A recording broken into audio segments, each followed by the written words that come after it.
How to see deleted friends on Snapchat. Hello everyone, welcome to this channel. I'm Emily and I'm here to help you out today. So without any delay, let's get started. So to see your deleted friends on Snapchat, first of all, launch the Snapchat application on your device and make sure that you're logged into your account. Next, tap on your profile at the top right corner, left corner of the screen, and then tap on the settings application. As you tap on settings, all you have to do is just scroll down, and here you can see the option of my data over here. So just scroll down. So here you can see the option of my data at the bottom of the screen. So tap on my data, and as you tap on my data, you'll be able to see all your data options over here.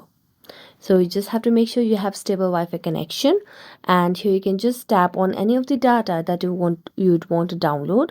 So after doing that, tap on next, and then you can just select the date over here, the date range from where to where you want to get the download of the data, and then tap on submit, and then you'll be able to get all your data and see deleted friends on Snapchat as well.